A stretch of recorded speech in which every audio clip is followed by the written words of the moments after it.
Salut à tous et bienvenue dans Débat Foot Marseille. De quoi va-t-on parler aujourd'hui puisque le mercato olympien n'avance pas? On va parler, pourquoi pas, de cette magnifique baston qui s'est passée hier soir entre Booba et un certain Caris, m'a-t-on dit. Caris, très belle baston. Alors on va la débriefer. Le plateau. Non, je ne t'ai pas encore présenté, donc il va falloir attendre un petit peu. On va la débriefer cette baston parce qu'il s'est passé plein de choses intéressantes. On pourra peut-être parler aussi du futur combat historique de l'UFC entre McGregor et Khabib. Ouais, le mercato n'avance pas, alors il faut bien qu'on trouve des sujets. Mais non, on va parler de l'Olympique de Marseille parce qu'il y a quand même quelques petites infos croustillantes dans ce mercato. Alors on va en parler avec Morad qui a essayé d'intervenir dans cette présentation, ma foi, en freestyle. La prochaine fois que quelqu'un parle de Booba, je quitte le plateau. Tout le monde parle de Booba. C'est bon. Allez, à bientôt. Et Thierry est avec nous. Bonjour Benjamin, bonjour à tous les internautes. Alors la question... J'étais pas à Orly hier. Non, mais comment as-tu trouvé ce low kick de Booba? Bon, on passe à la suite. Faut broder, Morad. Le mercato olympien, tu sais, il est au point mort. Justement. Un adepte de Booba, des qui sports sera de un combat. des futurs acteurs du mercato peut-être de l'Olympique de Marseille puisqu'il Arrête. veut se lancer dans une carrière d'acteur. Bon, Allez, on parle tout de suite de l'Olympique de Marseille. Il devrait s'inspirer de Patrice Evra. C'est vrai, on a un petit débat aujourd'hui, c'est faut-il s'inquiéter de ce mercato? Les supporters de l'Olympique de Marseille ont-ils raison d'être impatients? Allez, on en parle tout de suite, c'est le petit débat.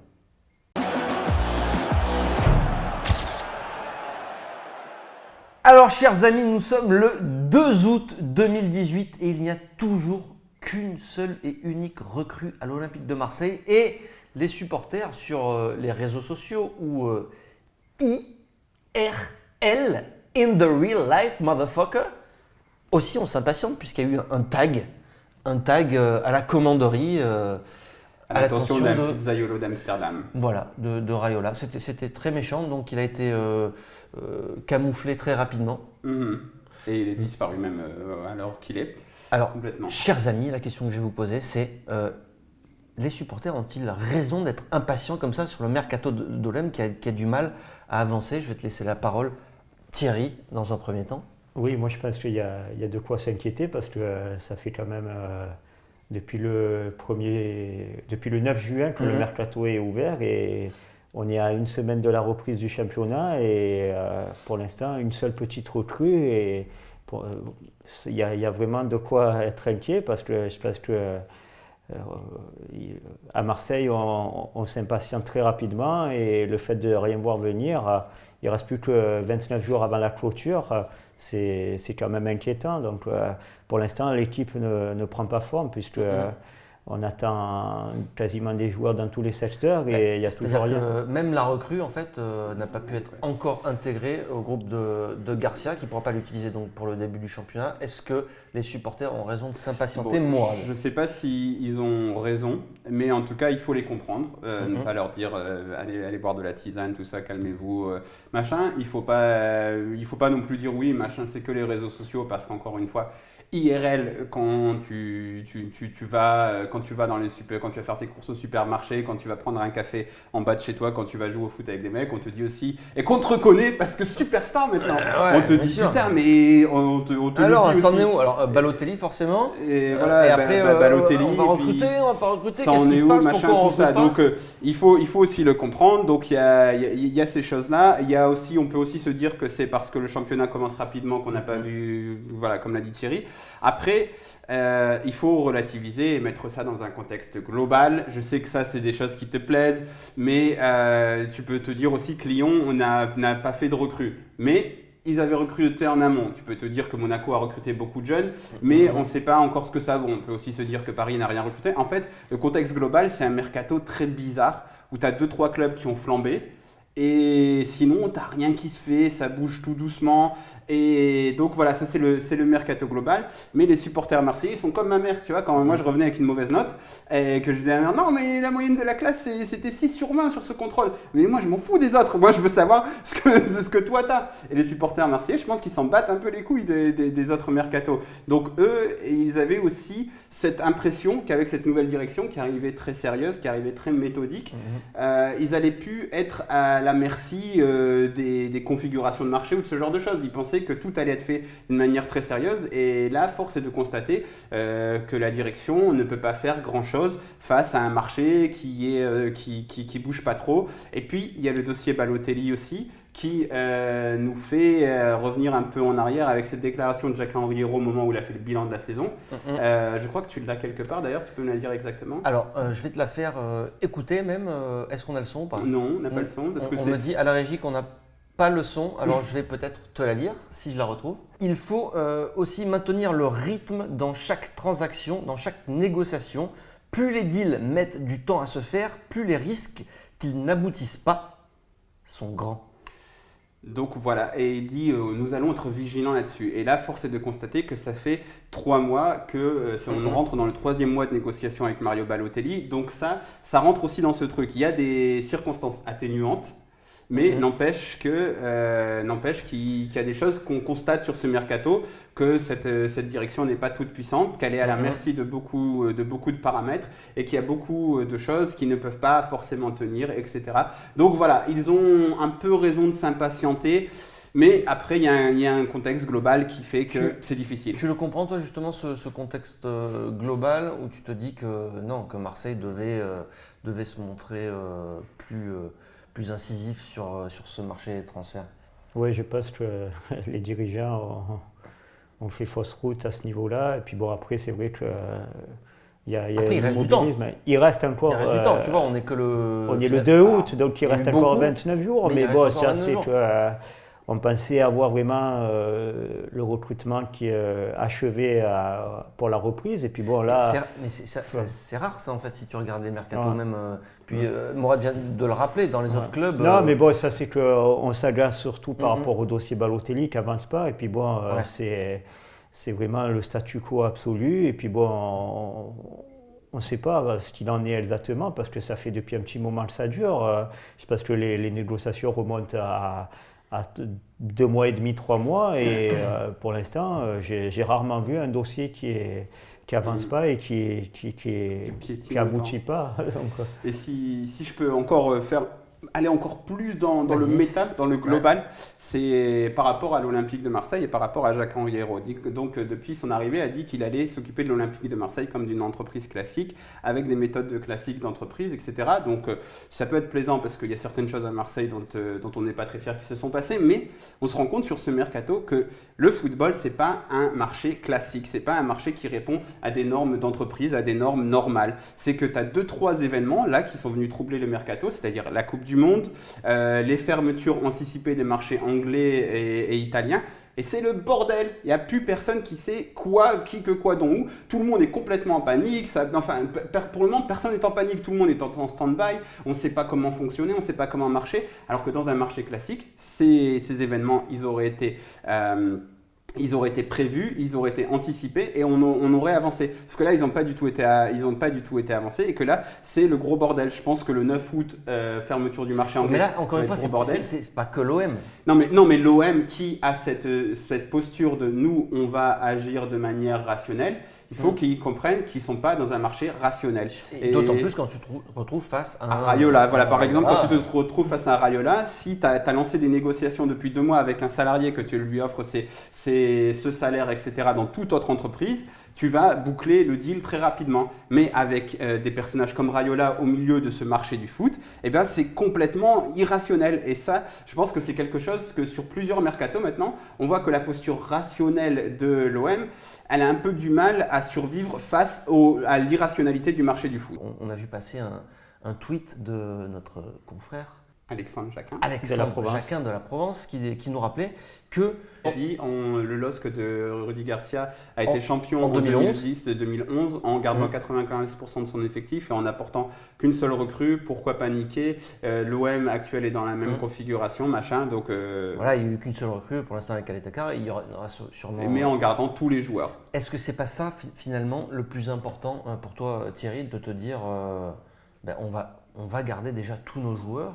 Et du coup, en apportant peut-être 1 ou 2 recrues supplémentaires, on va avoir quand même une équipe très compétitive. Oui, mais bon, je pense qu'il y a des joueurs qui sont de retour de prêt dont il faut se débarrasser. Puis bon, Ouais. je pense que c'est quand Non, même mais une sur la contrainte pour qualité les de joueurs. l'effectif, Sur la tu vois. qualité, je pense que les dirigeants veulent garder l'ossature de l'an Mhm. passé, qui, à mon goût, leur a donné satisfaction, puisque bon, malgré le fait qu'on ait échoué pour la place en Ligue des Champions. Et par Ouais. rapport à Lille, Oui, après, on peut faire le rapprochement. ce et rapprochement, tu penses que c'est possible de voir finalement Je pense que le football a changé. Je pense que l'effectif du LOSC à l'époque, lorsque Rudy Garcia était entraîneur de Lille, est différent du football aujourd'hui. Je pense que même si moi je ne souhaite pas trop faire la comparaison entre l'effectif de Lille de l'époque et l'effectif de l'Olympique de Marseille. Il n'y a pas que aujourd'hui. l'effectif de Lille et de l'OM, il y a aussi Il y a l'effectif les des autres. effectifs des Parce que, autres, parce que, ouais. par exemple, Parce que on est ce qu'il faut champion en dire, c'est que- 2009-2010, mais sauf que nous, on perd Niang au mercato. Notre équipe, on a Gignac et Rémy qui arrivent dans les dernières minutes, tout ça. On est un peu en mode bordel à ce moment-là à l'Olympique de Marseille. Et les autres, Lyon est déjà en construction de stade. au début de saison. Voilà, on perd beaucoup de temps au début de saison. Lyon doit aussi un peu dégraisser parce qu'ils sont déjà dans leur truc de construction de stade. Alors que là, non, Lyon, ils ont préparé le mercato en amont en faisant venir Terrier et Dubois. Et là, ils vont bosser un peu comme nous à la fin du mercato n'importe comment. Monaco, ils sont toujours dans leur projet, même si Jardim hier, il a dit que ça risque d'être la saison la plus compliquée pour être sur le podium, tout ça, mais ils sont toujours dans leur projet. Et Paris, ils sont toujours en avance. Et il faut se dire donc que maintenant, pour la qualification en Ligue des Champions qui va être essentielle, l'OM qui a un peu de retard puisque potentiellement on est 4e de Ligue 1, on est derrière 3 autres équipes. Il y a Lyon et Paris qui ne se sont pas du tout affaiblis. Et Monaco qui est toujours dans un projet qui lui réussit puisqu'ils sont sur le podium ces 5 dernières années. Donc il faut prendre ça aussi en compte et se dire que l'OM est un peu le fameux underdog dont on a beaucoup entendu parler parce qu'à Boston il y a beaucoup de challengers. Je rigole, mais c'était un peu... Les mecs qui ont le fighting spirit. Voilà, c'était un peu une punchline qui revenait très souvent au début de l'arrivée de Jacques-Henri Hérault. Donc nous, en tant qu'underdog, on doit faire plus que les autres pour les dépasser. Et là, on ne le fait pas vraiment. Et je veux juste rajouter un truc sur le fait de dire la posture rationnelle de Jacques-Henri Hérault, des nouveaux dirigeants. Je pense qu'elle est bonne à tenir, mais qu'il faut un minimum d'adaptation par rapport au marché du foot, parce qu'on va me dire, alors tu proposes quoi, qu'on revienne au bordel et qu'on fasse travail avec des agents n'importe comment, tout ça? Non, mais par contre, un peu plus de souplesse et d'adaptation dans cette gestion rigoureuse. Allez, on va voir si l'OM va accélérer et on va donc parler des dossiers, quelques dossiers en cours, parce qu'il y en a quelques-uns quand même, et on va les commenter ensemble. Dans l'actu mercato olympienne, c'est maintenant. Allez messieurs, on va parler mercato. Bon, il y a quelques petits dossiers quand même en cours, notamment. C'est sûr. Eh oui. Bon, après, on ressasse, Tu veux dire Mario Balotelli, un certain Mario B. Alors, je crois. Selon nos sources, on serait proche d'un accord quand même avec Balotelli. On serait proche d'un accord, mais qu'un accord qui pourrait ne jamais voir le jour si en même temps il arrive dans les 3 semaines, ça veut dire qu'on vous avait prévenu. Ça peut arriver comme ça peut pas arriver, on ne sait pas. Alors peut-être juste après le 9, parce que c'est la fermeture du marché, ou peut-être avant le 31. Voilà, ou peut-être sinon peut-être entre le 9 et le 31 aussi, transfert possible. Transfert possible. Et de toute façon, il faut rappeler que le joueur est suspendu pendant 3 journées, donc il ne sera pas opérationnel avant 3 semaines. Alors, messieurs, on a quand même quelques infos à vous relayer. C'est Cabella qui est dans le viseur de l'AS Saint-Etienne. Breaking news. Alors celle-là, on l'a pas vu venir. L'info quand même qui a été donnée par RMC récemment, c'est que là, les négociations sont vraiment très avancées et que ça pourrait se faire vraiment incessamment sous peu. Est-ce que c'est une bonne nouvelle pour toi de voir peut-être une grosse vente du côté de l'OM? Oui, parce qu'apparemment, je pense que les dirigeants de l'Olympique de Marseille et Rudy Garcia ne comptent pas sur lui. Donc, après, moi, sur ce que j'ai vu, apparemment, les dirigeants stéphanois doivent, dans un premier temps, vendre pour pouvoir finaliser la venue de Rémi Cabella, qui a réalisé une très belle saison l'an passé avec Jean-Louis Gasset à la Saint-Etienne. Donc, moi, je serais favorable à un départ de Rémi Cabella. Et puis, bon, mais il faut aussi préciser qu'apparemment, son salaire pose problème. Alors, le salaire, négociation avancée, mais l'indemnité de transfert demandée par l'OM pose problème de 10 à 12 millions et le salaire du joueur pose problème. Donc, yes, dossier bien avancé. Alors, il y a un autre dossier, il y a un autre joueur qui intéresse l'AS Saint-Etienne, c'est Kawi. Donc, on ferait peut-être un package Kawi plus Cabella. Donc, ça se monnaie à combien, ça, selon toi, l'expert Mercato, Morad? Ah oui, complètement expert Mercato. Je pense que sur Transfermarkt, il l'estime à 5-6 millions, sa valeur, quelque chose comme ça. Donc voilà, après Cabella, il faudrait que ce soit autour des 10 millions, ça me paraît. Mais après, voilà, quoi, c'est le mercato. Tu vois, on dirait que je te vends des légumes. Ah bah lui 4 millions, puis lui tu me fais 8 millions, et puis tu mets 3 croissements avec. Pourquoi tu crois que ça se fait pas comme ça? Ah non, j'espère pas. Après, je sais que malheureusement, des fois. Si t'as pas d'autres offres que Saint-Etienne, à un moment donné, il va peut-être falloir. Mais il va falloir qu'il revoir les prétentions. Il va falloir leur trouver une porte de sortie. Machin, un truc. En fait, ce qui est chiant, notamment dans le profil de Cabella, et c'est un truc qu'il va falloir prendre en compte pour les prochains achats de l'OM, c'est qu'en fait Cabella, on l'a récupéré après un échec en première ligue, et les joueurs, les pigeons, ils sont en première ligue, et donc quand tu t'es grillé une fois en première ligue, c'est difficile d'y retourner. Et donc là, Cabella, parce que Cabella, logiquement, sinon un petit West Bromwich, même en Championship, ou je sais pas où ils en sont, mais tu vois, ils te filent 15 millions, allez hop, c'est rien pour eux, quoi. Tu veux dire que NJ NJ, moi je pense qu'on peut le faire.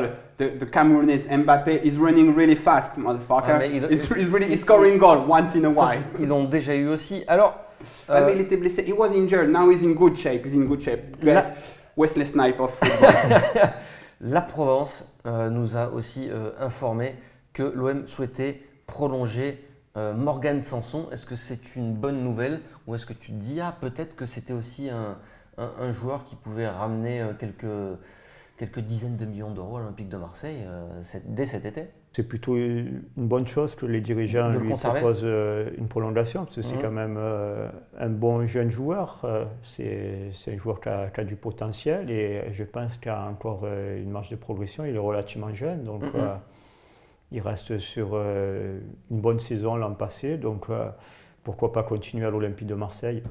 Moi, ça m'interroge beaucoup plus par contre, parce que on va prolonger tout le monde. C'est quoi notre but d'arriver à ce que tout le monde ait 300 000 euros de salaire? Il a signé il y a 1 an et demi. Il sort d'une saison mitigée. Je pense comme toi que c'est un bon joueur, qu'il a du potentiel. Je veux pas le vendre, j'aimerais bien le voir s'épanouir. Mais si, quand tu sors d'une saison mitigée, sans le prolonger. Parce qu'il a encore au moins 2 années de contrat. Donc, si quand tu sors d'une saison mitigée, tu peux venir taper à la porte des dirigeants et dire je veux une revalorisation salariale, parce que ce sera ça. Là. Le but, c'est pas qu'il est sous la menace d'un transfert ou quoi que ce soit. Tu as quelques rumeurs qui sortent par-ci par-là.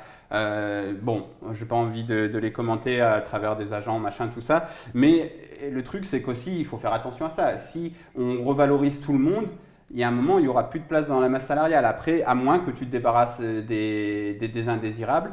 Mais je ne sais pas si, vu la saison qui vient de sortir, c'est le moment de prolonger Morgan Sanson. Parce qu'après, s'il fait une grosse saison, là tu le prolonges. S'il fait une grosse saison qui retrouve un peu le niveau, tu vois, qui se trouve une place dans ce 11 et qui devient très bon, ce dont il est capable, en février prochain, son agent il revient te voir, il te redemande une revalorisation. Et tu vas faire quoi toi? Tu vas le revaloriser encore une fois? Donc il faut faire gaffe, parce que ça c'est un piège dans lequel était tombé un ancien président de l'OM qui fumait des cigarettes et qui avait un brushing impeccable. Et il y a un moment, les joueurs tu peux plus les vendre. Là on est avec Cabella, lui on l'a pas reprolongé, etc. Mais nos joueurs ils ont déjà des beaux salaires. Donc là si tous nos joueurs ils ont des gros salaires et qu'en plus ça devient plus compliqué de les vendre. Et qu'il a déjà 24 ans et que là il va aller sur 25 ans, donc il sera plus considéré comme un jeune, tout ça. Il faut faire gaffe aussi, prolonger pour prolonger. Prolonger Florian Thauvin, mais qui le reprolonger parce qu'il a fait une saison de feu du Dieu, pas de problème. Même Gustavo, à la limite, même s'il est un peu plus vieux, pas de problème, il a fait des saisons de feu de Dieu. Mais là, le reprolonger pour lui donner un plus gros salaire, je vois pas tout à fait la logique là-dedans. Alors l'Olympique de Marseille est passé à côté, peut-être le deal n'est pas encore fait, mais de Max Meyer. On en a beaucoup entendu parler il y a quelques semaines. En fait, son agent a fait un petit peu le tour de l'Europe pour proposer son Il a sondé différents clubs à travers les pour avoir championnats. Surtout pour toucher le jackpot en fait. Le pactole. Alors peut-être que le jackpot il va le trouver du côté de Crystal Palace. Tu aurais aimé voir ce jeune joueur débarquer à l'Olympique de Marseille? Oui, moi ça m'aurait bien plu, parce que je pense qu'on le présente comme un grand espoir du football allemand et du football européen. Donc actuellement il est en Bundesliga à Schalke, et le voir rebondir en Angleterre du côté de Crystal Palace, quand on sait qu'il y a un certain gardien de but de l'Olympique de Marseille, c'est Mandanda pour ne pas le citer, qui est parti là-bas. C'est un club qui a des possibilités sur le plan financier, donc on sait quand même de quoi sont capables les clubs anglais. Mais bon, là, allez le voir. C'est un club qui a des c'est un capacités club financières moins sportives. Alors c'est un C'est un joueur club qui joue le ventre mou du Ouais. championnat mais d'Angleterre. c'est un joueur quand même qui était libre, Ouais. mais par contre qui demandait quasiment 8 millions d'euros par an selon plusieurs sources, notamment des journalistes anglais et allemands. Ça fait quand même beaucoup pour un joueur qui n'a ça, le absolument truc des- Pour l'instant, montré. il a rien prouvé, il a rien Mais démontré. c'est un bon exemple de quand on dit putain, il est gratuit. Bah, tu sais, les fameux mercato où tu dis bon, bah lui, on le prend 0 € plus lui, 0 €. C'est pas comme ça. Si un joueur est libre, il va monnayer sa liberté très très cher. Tous les joueurs de foot. Enfin, pas tous, mais beaucoup veulent aller au bout de leur contrat pour avoir cette liberté. Après, ils ont un peu le danger s'ils se blessent juste avant, etc. On a vu avec Rolando, mais il y en a beaucoup qui se disent bon, bah, si je vais au bout de mon contrat, après je monnaie. André Ayew, il a touché, je crois, 8 millions d'euros de prime à la signature quand il est parti à Swansea. C'est quand même pas rien. Ces 8 millions d'euros, ils auraient pu aller dans la poche de l'OM si on l'avait vendu un an plus tôt. Bref, ça, c'est une autre histoire. Mais voilà, c'est Max Meyer, c'est typique de ça. C'est un joueur qui était libre, qui est jeune, qui sait que c'est un prospect, et donc il a demandé beaucoup d'argent. Voilà. Bon. Alors messieurs, le feuilleton aussi qui va continuer, c'est le feuilleton Olivier Giroud. Et il y a eu un dernier épisode hier où l'équipe nous apprend que, je me trompe peut-être de source, Mourad, Tu parles de quoi de la réunion ouais, c'est goal.com, donc il parle d'accord. d'une... C'est goal.com qui explique que donc Giroud aura des discussions avec sa direction et son entraîneur Le 9 août. Le 9 août, date de fermeture du marché des transferts en Angleterre, et qu'à ce moment-là, il décidera de son avenir en fonction de la hiérarchie des attaquants. Après, il peut y avoir un jeu oui. de chaise musicale, en gros, du côté de Chelsea. Alors toi déjà, Giroud, tu en veux ou t'en veux pas, toi? Moi, j'en veux pas. Ah, carrément. Toi, Non, tu dis Giroud. Si jamais il y a moyen de faire Balotelli, Tu préfères- faut concentrer tous ses efforts sur Balotelli. Après, je pense que si Balotelli, ça aboutit pas, ça peut être une bonne chose, mais bon. Mourad, toi tu penses que. Alors Bilal qui était assis dans ce fauteuil lundi nous expliquait que Giroud, ses intentions c'était pas trop de revenir en France. Ça fait 2 ans quoi. Quand même, parce qu'on Mais se plaint s'il de se Balotelli, retrouve mais troisième Giroud, dans la hiérarchie des attaquants parce que Chelsea veut recruter et Chelsea aussi il est n'abandonne déjà- pas l'idée de conserver Michy. bah, il était déjà, logiquement, il était derrière Morata. Après, Giroud, c'est un peu sa carrière de... C'est aussi un underdog, tu vois. C'est aussi un challenger. Donc c'est un mec qui a l'habitude un peu de se battre pour avoir sa place. Il a récupéré sa place en fin de saison dernière. Je sais pas, déjà, moi j'ai du mal à donner la moindre crédibilité à cette rumeur Giroud, même s'il y a des gros médias qui ont de vraies sources qui oui. le citent. Donc oui, sans doute que l'OM l'a sondé.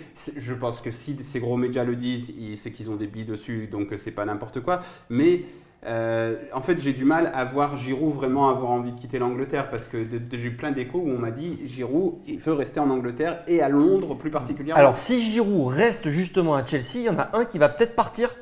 Et il y a beaucoup de supporters marseillais qui aimeraient le voir revenir à l'OM. C'est Michy Batshuayi. Batshuayi. Et ouais, On voit aussi. beaucoup de messages comme ça sur les réseaux sociaux, sur le site aussi.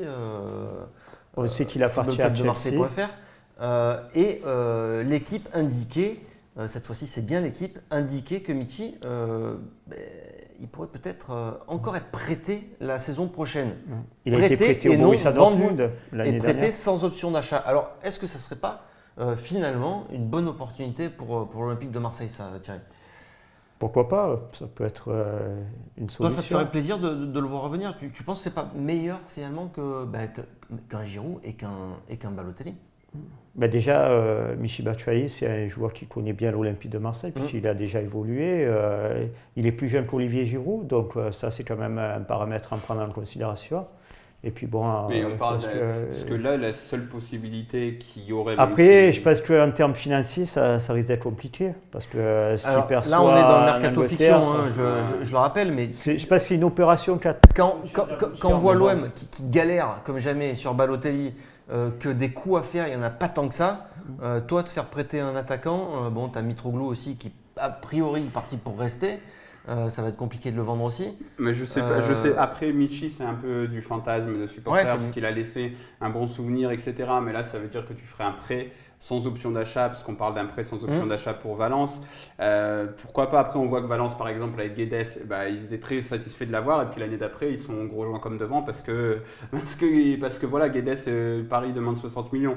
Est-ce que tu étais prêt à craquer? Et ils sont prêts à mettre 40, donc voilà, ça ne peut pas le faire. Est-ce que tu es prêt à mettre 35 millions sur Michy parce que ce serait la somme de lui refiler un gros salaire, etc. Ça n'a pas l'air d'être trop dans l'envie des dirigeants marseillais, donc je pense que c'est complètement... Passer un an avec un joueur en prêt, c'est pas la bonne solution.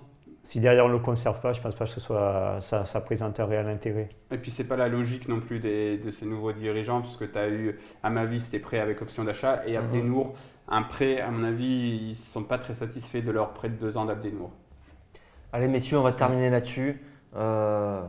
Des infos mercato, il n'y en a plus à ce jour. Que dalle. Voilà, on vous a tout livré, on vous a tout délivré, tout décortiqué. Et je vais te remercier Thierry d'être venu. Merci à vous. Tu reviens quand tu veux, le canapé il est là, il t'attend, il est toujours aussi confortable, non? C'est bon? Oui, il n'y a pas de souci, on est très bien reçus, donc allez, on est impeccable. confortable. Il y a le café qui t'attend, le petit plateau repas aussi. Tu reviens toi aussi ou pas? Ou ça t'a gonflé le mercato? Non, ça m'a gonflé le mercato, mais je suis obligé de revenir. Bon. Allez, merci à tous. Je dors mal en ce moment. Ouais, Non, je merci te coupe, et puis parce que là vraiment tu allais faire une outro qui était pas assez cool, tu vois. C'est vrai? Ouais, voilà. Il fait trop chaud en ce moment en plus. Tu vois, le mercato il est pourri, il fait chaud, j'ai les chevilles qui gonflent. Non, là franchement ça va plus, ça va plus. Tu veux que je te reparle de cette magnifique baston qui a eu lieu? Vas-y, c'est fini, à bientôt. Allez, merci à tous de nous avoir suivis. Prochaine émission lundi. Ciao, ciao.